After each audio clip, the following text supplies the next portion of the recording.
Assalamualaikum warahmatullahi wabarakatuh. Hai, kembali lagi bersama Mbak Kiki ya. Seperti biasa dalam masih PKKMB, pengenalan kehidupan kampus bagi mahasiswa baru. Apa kabar mahasiswa baru di rumah? Wah, semoga di pandemi ini kalian tetap semangat ya, stay healthy, oke?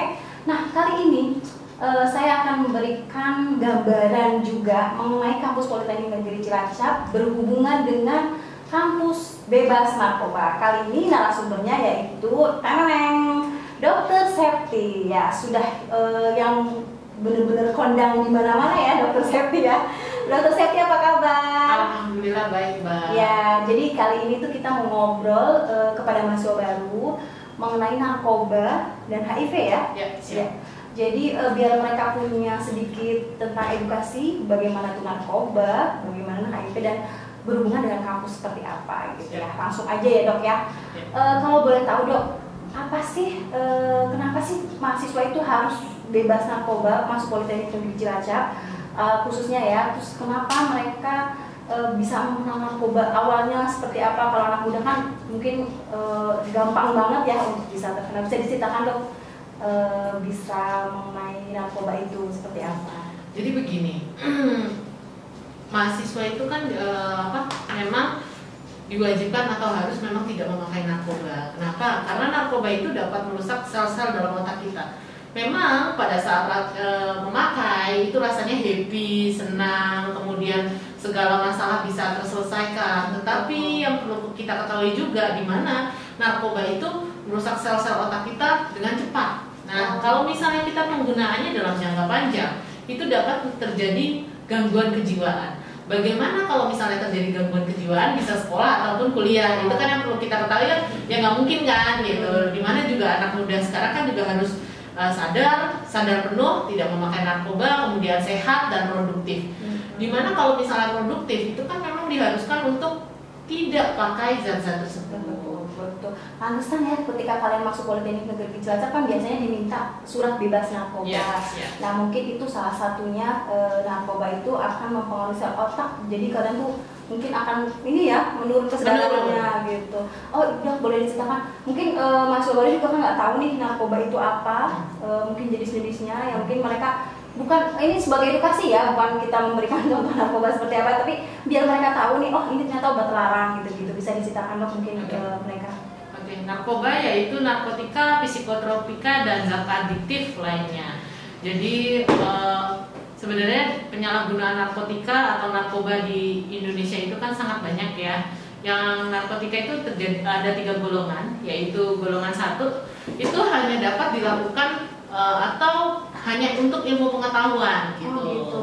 Jadi tidak bisa sebenarnya dipakai di luar. Hanya untuk ilmu pengetahuan saja, yaitu contohnya heroin, kokain, serta ganja gitu.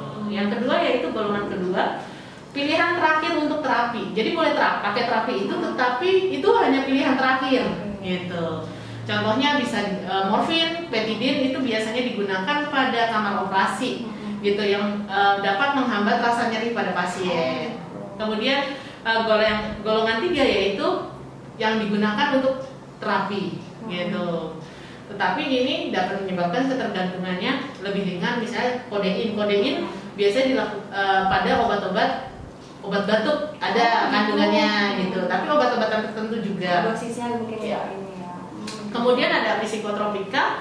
Psikotropika itu ada yang alami maupun sintetis, dan ini bukan narkotika yang berkhasiat psikoaktif gitu, melalui pengaruh selektif pada susunan saraf pusat yang menyebabkan perubahan khas pada aktivitas mental dan perilaku. Misalnya apa gitu kan, tiba-tiba orang merasa dikejar orang gitu, ataupun merasa dikejar polisi seperti itu, atau dia bisa tiba-tiba merasa hawa yang senang gitu setelah pakai itu. Fly. Ya benar. Nah ini pun psikotropika ada berbagai jenis golongan sampai golongan 1, 2, 3, 4. Jadi banyak ya golongannya. Salah satunya aja kita sebutin ekstasi ya. Nah ekstasi ini biasanya bikinnya orangnya tuh rasanya happy aja. Pengennya tuh kalau misalnya datang ke suatu tempat itu bawaannya pengennya joget. Nah gitu. Hilang kesadaran juga ya berarti. Ya. Nggak punya malu gitu ya. Terus ada juga metamfetamin, amfetamin seperti itu. Gitu. Ya. Kemudian ada lagi yaitu Nah, metavitamin itu bukannya di obat ada, cuma dosisnya mungkin ya. metavitamin sabu, Mbak. Oh, sabu. Iya. Karena ada kandungan itu bukan Amfetamin sama. Sama. Oh, gitu. Iya, jalannya. Oke, kemudian zat adiktif lainnya, misalnya salah satunya lem ibon, ya Oh, kan? gitu, lem. Nah, lem ya kan, gitu bukan hanya lem ibon, lem-lem lain juga bisa, gitu kan? Nah, kalau orang itu sudah ketergantungannya sangat parah, biasanya tuh dia melek mata udah nggak mikir apa yang mau saya makan hari ini, apa saya mau mandi. Tapi mereka kalau udah ketergantungan parah itu mereka nggak mikirin itu. Yang mereka pikirkan yaitu bagaimana saya bisa dapat barang, bagaimana saya bisa pakai barang, bagaimana saya bisa pakai barang itu selama sehari ini saya bisa pakai berapa, gitu. Terus ada lagi zat adiktifnya itu bisa rokok ya. Cuman kan di Indonesia itu kan rokok itu tidak masuk dalam maksudnya tidak masuk dalam dilarang sama pemerintah ya, masih cukainya masih gini. Cuma masih ada belum perhatian itu ya. Ada belum larangan bukan. Iya, kemudian ada juga minuman alkohol gitu. Gitu ya, Dok.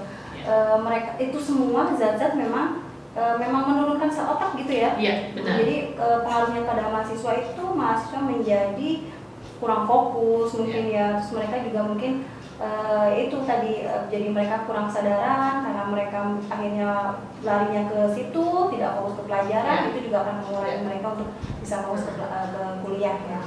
Banyak juga ya, Dok, beberapa macam zat narkoba itu. Nah, yang saya menanyakan juga nih, kalau untuk penanganan nih, Dok, mereka misalkan sudah terlanjur nih, sudah kena narkoba, sudah ternyata udah mungkin dari lingkungan atau dari apa, penanganannya sendiri untuk yang di BNN ini seperti apa?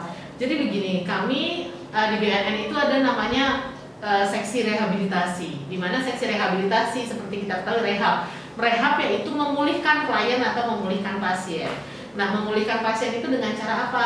Ya kami merehab yang pertama, pasien ini datang dengan siapa, ya kan? Dengan siapa? Misalnya dengan orang tua, dengan keluarganya, itu lebih bagus. Yang kedua, kami di situ juga harus mengetahui kadarnya dia, pemakaiannya seperti apa, gitu. Apakah ini ketergantungan yang ringan, ataupun sedang, ataupun berat? Itu kami ada istilahnya tuh checklist gitu dari WHO, namanya ASI, gitu.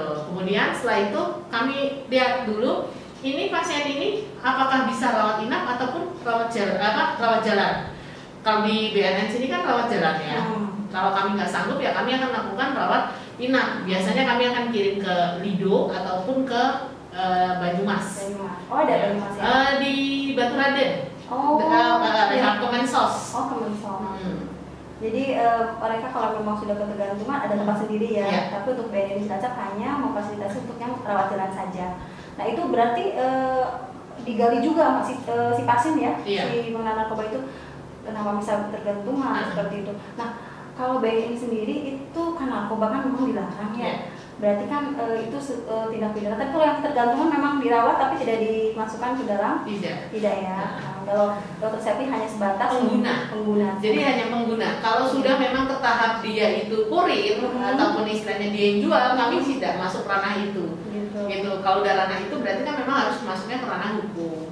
Kalau di Cilacap sendiri, Dok, untuk masa remaja seperti masuk kuliah atau anak muda itu persentasenya berapa sih, Dok, yang sampai kena narkoba? Kalau untuk presentasi yang pasti kami belum ada ya, gitu, belum ada yang terbaru lagi. Tetapi seperti kita ketahui narkoba itu kan sebenarnya di negeri Indonesia ini kan istilahnya nggak kelihatan tapi banyak gitu, seperti gunung es ya, gitu. Nah, dimana mahasiswa ataupun pada usia-usia segitu masih gampang banget namanya terpengaruh sama teman gitu. Terus habis itu ditambah lagi dia punya masalah nggak dalam hidupnya dia, misalnya dia punya krisis percaya diri nggak, kemudian dia ada masalah keluarga nggak, nah backgroundnya, kemudian agamanya gimana nih gitu. Kalau misalnya agamanya dia juga nggak kuat, otomatis rontok. Ditambah lagi kalau misalnya lingkungannya dia nggak mendukung, tambah lagi. Dimana pada usia remaja ataupun usia dewasa muda itu kan masih rasa pengen tahunya masih tinggi ya gitu. Mencari jati diri. Nah, mencari jati diri. Dimana mereka masih ingin, misalnya nih, oh ya ada geng satu nih, saya mau masuk nih ke geng itu, tapi geng itu tuh pakai narkoba. Nah, gitu kan. Akhirnya ya udah deh saya pakai dipakai karena balik lagi pertama kali orang itu rata-rata karena coba-coba. Nah, jangan pernah coba-coba untuk pakai narkoba. Karena apa? Kita selama saya punya pasien tidak ada namanya pasien itu yang bisa mengendalikan narkoba. Gitu. Adanya kita dikendalikan sama narkoba. Gitu. Jangan sampai masa depan kita bisa jatuh tidak menjadi lebih baik seperti itu. Gitu ya. Berarti memang ada tahapannya ya, yang parah atau yang baru kena sampai yang mereka perlu direhabilitasi. Gitu. Ini ngeri banget ya. Jadi bentuk mereka mengenal narkoba itu lingkungan yang memang mereka setiap hari itu bisa kenal langsung ini ya, langsung mereka coba-coba sehingga mereka kena. Nah, untuk mahasiswa sendiri nih dok, kalau misalkan sampai kena seperti itu, kira-kira apa yang harus dilakukan? Jadi mungkin keluarga mereka belum tahu nih, mereka anak kos dan kampus juga belum tahu. Apakah ada mungkin kesadaran dari mereka untuk bisa datang ke sini? Mungkin malu nih kalau ada nggak dari BNN untuk pendekatan ke yang korban pernah, tapi mereka sadar kepengen pulih Nah, gitu.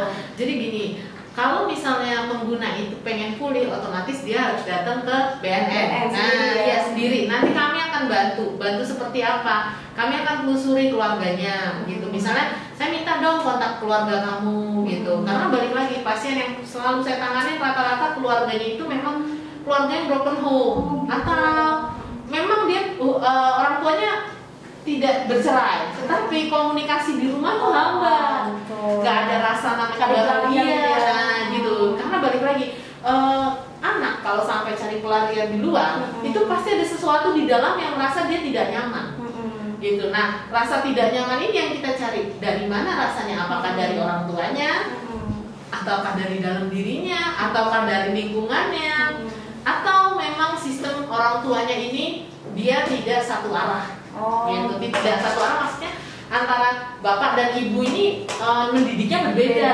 Nah, jadi anak kan bingung gitu. Ya kadang-kadang ada ya memang faktor dari keluarga itu yang biasanya nomor satu ya dok ya. Nah, kerahasiaan pasien dok, BNN sendiri, misalkan mereka kan sebenarnya ada kecenderungan pengen pulih, cuman malu dengan lingkungan. Nanti kan pasti ada underestimate nih sama teman-teman. Oh ini cuma narkoba nih, nggak boleh main sama ini. Ada nggak kerahasiaan dari BNN mungkin? Dikit gitu. Oh iya, semua orang yang rehabilitasi di BNN itu kami semua keep. Nggak ada namanya rekam medis pasien bocor, dan itu memang sudah etikanya dimanapun gitu di bidang kesehatan. Tidak boleh adanya kebocoran pada rekam medis pasien. Gitu. Tuh harus datang langsung atau mungkin ada permulaannya mereka bisa telepon atau mungkin ada website mungkin dari BNN? Ada kok, ada ya? Instagramnya juga ada. Ada Instagramnya ya, mungkin mereka masih malu untuk datang ke BNN. Nanti bisa mungkin kalian kalau pengen tahu lebih lanjut mungkin bisa langsung kontak ke BNN Cilacap ya. Ada Instagramnya ya dok? Ada. Oke dok, berarti tadi sudah diceritakan ya mereka itu memang bisa datang ke BNN. Sebenarnya nih dok, saya kan taunya narkoba tuh berbahaya. Cuma mahasiswa juga, mahasiswa baru juga taunya mereka berbahaya. Sebenarnya bahayanya seperti apa sih? Terus efeknya seperti apa ke pengguna yang memang ini kecanduan seperti apa? Jadi sebenarnya narkoba itu jenis narkobanya berdasarkan efeknya itu ada berbagai macam ya. Gitu. Ada yang tipenya stimulan, misalnya stimulan kan metamfetamin, amfetamin yang kita biasanya sebutnya sabu, gitu kan. Nah, penggunaan sabu ini biasanya terjadi gangguan sistem saraf.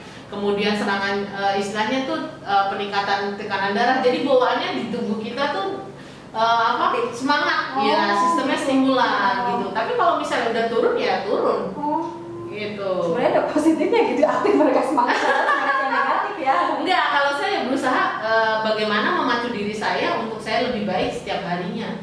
Itu yang penting kita punya dasar. Itu sampai berapa lama dok kalau misalkan mereka sampai kecanduan sampai mereka benar-benar berhasil sembuh?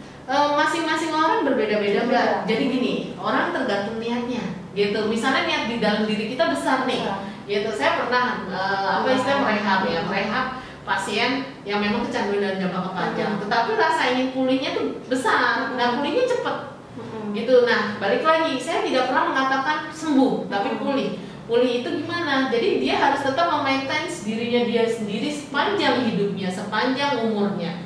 Kenapa? Supaya dia tidak terjatuh lagi ke dalam narkoba gitu. Kemudian ada lagi nih tipenya depresan. Nah, tipe depresan ini bisa alkohol, benzodiazepin tuh kayak bukan kayak aprazolam gitu yang bisa dibeli orang tuh belinya di pasar gelap, orang ngomongnya gitu ya. Kemudian ada kodein, morfin gitu. Kemudian efeknya ini bisa menyebabkan mengantuk, kelelahan, penurunan fungsi dalam dirinya dia. Kemudian ada lagi memorinya juga menurun, kemudian berkeringat, gelisah, sulit tidur gitu. Itu di Cilacap semua ada dok? Ada golongan tertentu yang memang nggak ada, Mbak. Nggak ada ya. Mungkin kalaupun ada, itu nyarinya nggak di Cilacap. Gitu. Tapi paling tidak mahasiswa baru punya gambarannya narkoba itu kenapa sih harus dijauhi, karena memang semua itu nggak ada yang bagusnya ya. Nggak ada untungnya Mbak pakai narkoba. Pertama gini, mungkin orang akan mencoba kok enak ya, tetapi balik lagi penggunaan narkoba itu dapat menurunkan fungsi otak. Gitu. Mending kita berusaha untuk bagaimana mengejar cita-cita kita, mengejar impian kita itu dengan cara mengisinya dengan belajar. Kemudian kalau misalnya kita punya aktivitasnya kita cari yang positif misalnya, ya kan? Misalnya kalau laki-laki main basket, ya kan, atau main sepeda yang sekarang lagi hits ya, gitu. Tapi emang untuk yang narkoba sendiri biasanya juga mereka pasti kalau sudah yang kena ini ya agak dijauhi gitu ya, karena kan takut juga mungkin belum sembuh betul. Nah itu gimana ya dok, untuk boleh nggak sih memang berdekatan sama orang narkoba seperti itu, atau memang tetap menjalin cuma ya tahu batasannya? Ya, saya lebih menyarankan orang untuk kalau bisa kita hanya cukup tahu saja orang tersebut, jangan terlalu dekat. Kenapa bisa saya bilang seperti itu? Orang nanti kalau terlalu dekat, lama-lama kan gini akan ditawarin Mbak, ngobrol, terus ditawarinnya pakai ini dong, gitu, enak deh rasanya seperti ini. Pertama 2 kali nggak mau, 3 kali, 4 kali kita nggak ada yang tahu. Karena pertahanan diri seseorang itu berbeda-beda. Ada yang memang, jadi carilah lingkungan yang memang membawa dampak positif yang baik untuk diri kita. Bukan dikit-dikit teman, tapi paling tidak bisa membedakan mana teman yang baik membawa ke arah baik dan yang buruk membawa ke arah buruk, itu harus dijauhi ya. Gitu ya. Jadi bukan dikit-dikit teman ya, mahasiswa baru boleh lagi. Terus saya juga mau tanya nih, ini kan narkoba nih tadi ya. Kalau untuk HIV sendiri dok, ini kan mahasiswa baru juga perlu wawasan gambaran edukasi tentang HIV. Nah HIV juga lumayan untuk kalangan mahasiswa ya, itu kan juga lumayan ada ini ya, agak resikonya terkena juga. Mungkin karena mereka sudah ada dewasa lah ya untuk edukasi seperti ini kan udah boleh ya. Kalau HIV sendiri dok, seperti apa sih HIV itu? Sebenarnya angka HIV saat ini di Indonesia itu cukup tinggi ya Mbak dibandingkan tahun-tahun yang kemarin. Istilahnya Mbak? Ya. Kembali kemarin. Aku tuh nggak baca dulu dari tadi, nggak mempelajarin. Ada HIV nggak ya dok? Ada kan? Ada ya. Ini perpanjang. Ini kamera tetap on kan semuanya? Tetap ya. Nanti kan dikat dok. Ini gue langsung cekrek aja coba dia. Coba di next. Oh ya. Gak bisa pakai saya. HIV. Bisa nih. Ini Pak nggak bisa loh. Lagi. Nah. Telat. Oh iya emang itu ada itunya mungkin. Itu ciri-ciri fisik yang. Iya. Nah. Oh berarti sebelum HIV ini dulu deh dok. Iya. Ini dulu. Oke, ini dulu. Oke. Tar, bikin dulu. Ini sebelum HIV ini ya. Sebelum HIV ya. Berarti HIV-nya tadi di-cut loh Mas. Jangan ngobrolin HIV dulu. Soalnya tadi aku narkoba kira udah selesai. Berarti nanti narkoba itu masih. Ini next lagi. Bentar. Aduh. Saya Ada contohnya kok Mas? Ya. Ciri-ciri perilaku, ciri-ciri fisik. Enggak, soalnya saya next nih. Terus Apa ini dulu? Itu dulu. Tadi ciri-ciri fisik sama ciri-ciri perilaku. Ya, berarti oke.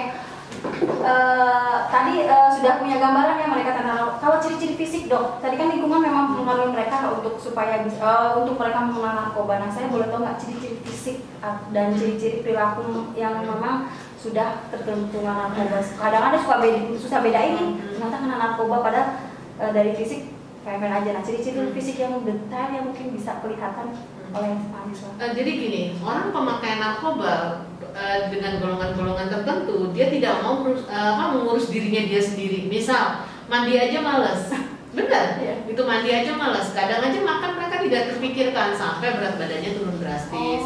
Kemudian ada lagi matanya merah gitu. Kemudian dia punya perilaku yang misalnya memang ada beberapa perilakunya menyimpang menjadi tindakan kejahatan. Tindakan kejahatan karena apa? Satu mungkin karena memang dia membutuhkan zat tersebut. Nah, cuman belinya di mana? Otomatis dia bingung kan, belinya di mana? Otomatis akan mencuri. Atau memang di otaknya dia sudah berpikir bahwa tindakan mencuri adalah suatu hal yang biasa gitu. Kemudian ada lagi dia kalau punya uang rata-rata tuh habis, Mbak. Gitu. Nah ya, jadi dia memikirkan kalau misalnya sudah ketergantungan berat, dia memikirkan bagaimana saya bisa dapat barang, bagaimana saya bisa membelinya, menggunakannya berapa kali dalam sehari. Gitu. Oh, berarti memang bukan berarti yang kurs itu narkoba ya, lihat dulu dari Iya, gitu. Tapi memang berat badan drastis turunnya itu memang ada yang istilahnya tuh dia kalau pakai zat golongan tertentu nggak makan nggak apa-apa, gitu. Jadinya lebih kurus. Padahal memang nggak ada positifnya ya. Nggak ada. Tapi mungkin faktor mereka keluarga itu yang tadi mungkin yang mereka yang terjerumus ke situ. Iya, mencari kesenangan di luar, gitu. Bahaya juga kan mereka akhirnya menjadi klepto gitu kan, Iya. uang orang karena untuk beli itu kan lumayan mahal kan narkoba untuk saat ini. Tapi semuanya dampak buruk itu memang bahaya sekali ya karena memang kalau mahasiswa itu kan dituntut untuk belajar, mungkin banyak tugas. Nah sekarang kalau pakai narkoba semua buyar dong, jadi masa depan juga hancur.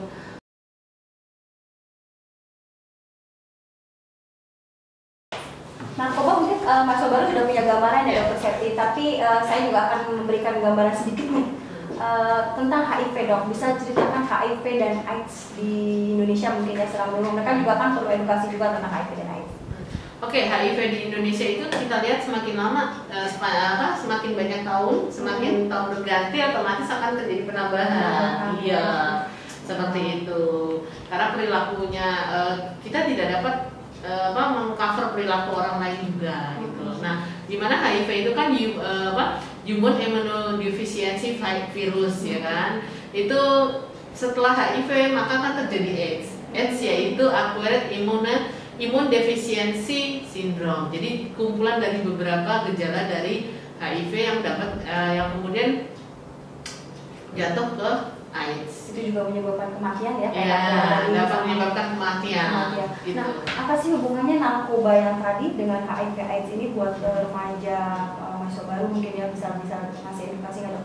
Nah, apa hubungannya narkoba dengan AIDS ini? Oke, jadi begini, ada pengguna narkoba yang namanya pemakaian morfin, ya kan? Nah, morfin itu sistemnya nginjek, atau orang istilahnya pengguna ngomong nginjek, atau pakainya jarum suntik. Nah, jarum suntik yang mereka pakai belum tentu itu steril. Nah, misalnya nih bareng-bareng bertiga atau berempat atau berlima, ya kan, satu jarum suntik itu bisa dipakai bersama-sama. Nah, nggak ketahuan nih misalnya mbaknya habis pakai ke saya nggak tahu nih mbaknya, mbak Tanti, mbak Kiki istilahnya punya positif atau enggak di HIV. Tahu-tahu saya pakai aja gitu. Saya pakai nggak selang-lama ya saya akan kena gitu. Gitu. Jadi karena memang narkoba itu ada yang pakai jarum suntik, pakai morfin. Itu bahaya ya. Nah, untuk HIV sendiri ya Dok, untuk mahasiswa itu mereka kan dari pergaulan bebas juga bisa kena. Nah, gimana sih mengantisipasi supaya tidak terjerumus seperti itu kan? Selain mereka memilih teman, mungkin ada ini nggak dari dokter sendiri untuk HIV/AIDS untuk bisa terhindar dari itu? Jadi gini, yang pertama jauhkan kita dulu dari narkoba. Ya. Gitu, dari narkoba berarti otomatis kita mengeliminasi dari jarum suntik. Yang kedua, gitu, jangan pernah namanya berhubungan seksual bukan dengan pasangannya, gitu. Jadi jajan di luar ataupun misalnya kayak apa sih rasanya, mending jangan coba-coba kalau nanti akhirnya akan jatuh pada HIV gitu. Nah, itu kan rugi juga kan? Iya, gitu. Kemudian juga banyak sekali yang di luar itu kalau misalnya berhubungan badan gitu kan tidak memakai kondom, seperti itu. Bahaya seperti itu ya, bukan berarti mereka untuk langsung ini nggak boleh sama temen ini karena mereka ini sebenarnya mereka juga butuh dirangkul kan, tetap aware ya, tetap jaga jarak karena kita nggak tahu ya, kalau mungkin kita lagi bilang apa, saya terpengaruh ke pergaulan seperti itu juga akan merugikan kalian. Jadi yang penting kita sebagai mahasiswa untuk tetap waspada untuk memilih teman, karena mau nggak mau biasanya kalau mahasiswa baru kalau remaja itu memang lagi pengen mencari jati diri, mereka memperluas pergaulan tanpa memilih, dan ini ternyata ada yang narkoba, yang mereka coba-coba, itu yang berbahaya sekali ya dok ya.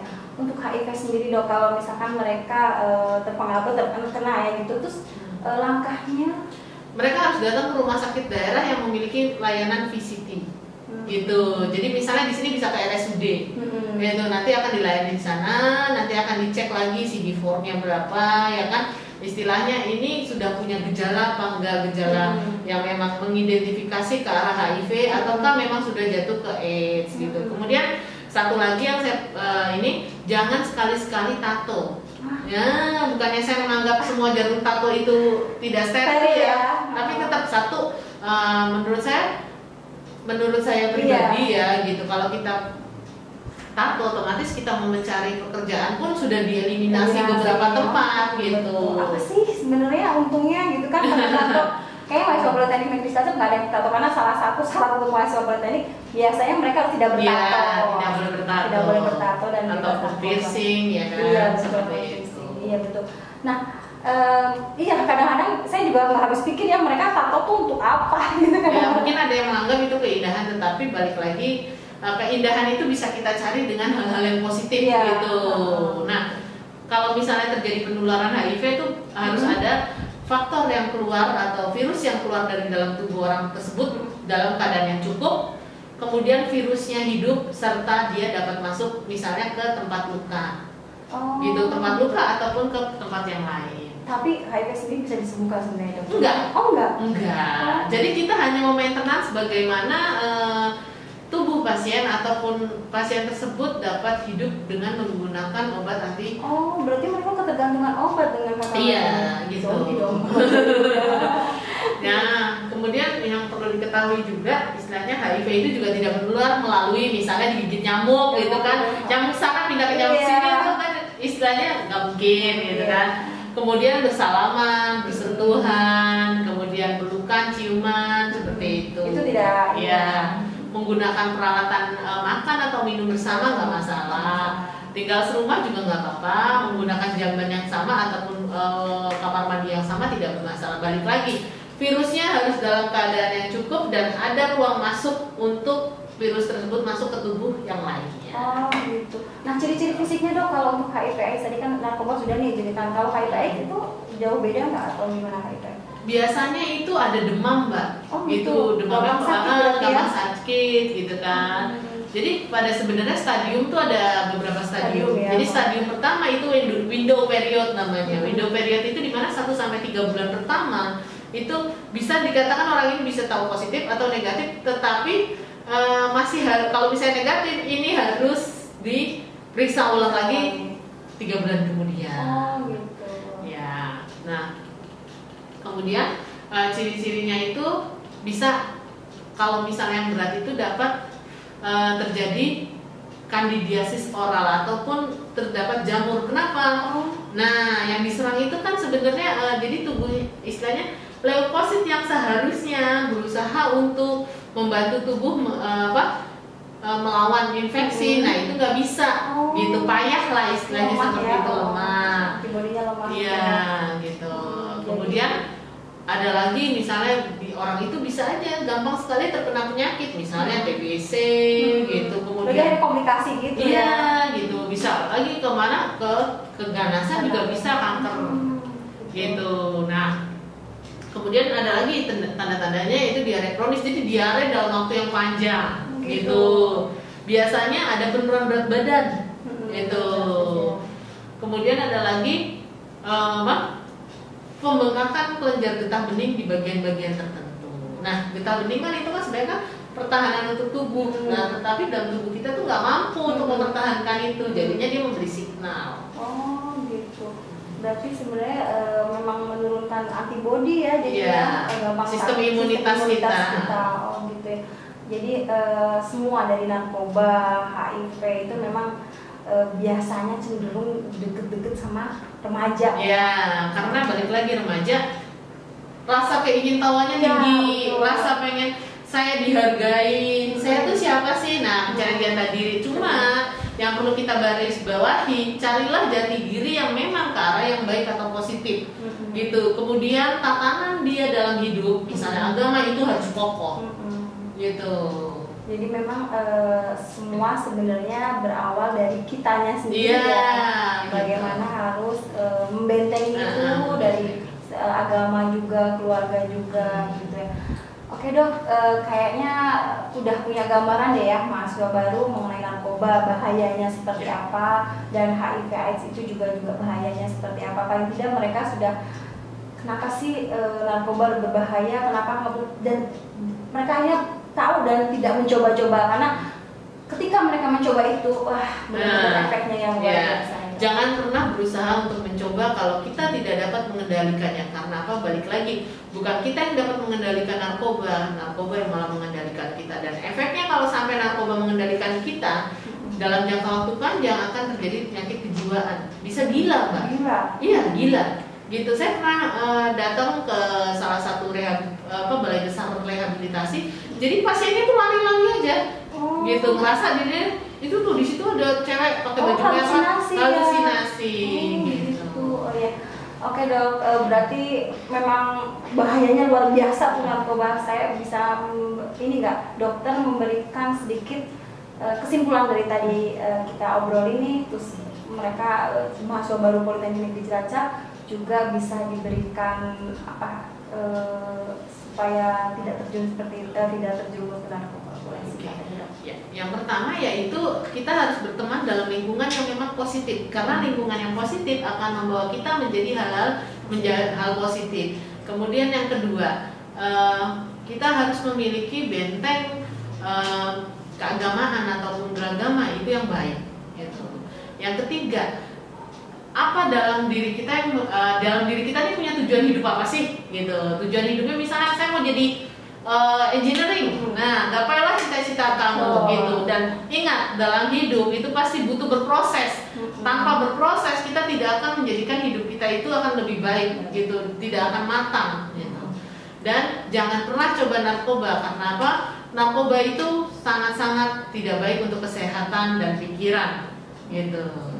Oke dok, terima kasih banyak ilmunya, edukasinya buat mahasiswa baru Politeknik di Cilacap. Sedikit banyak mereka jadi punya gambaran nih narkoba itu seperti apa. Apalagi mereka mungkin yang pendatang atau yang dari luar kota, kan mereka belum punya teman dan akhirnya mungkin takutnya seperti itu ya.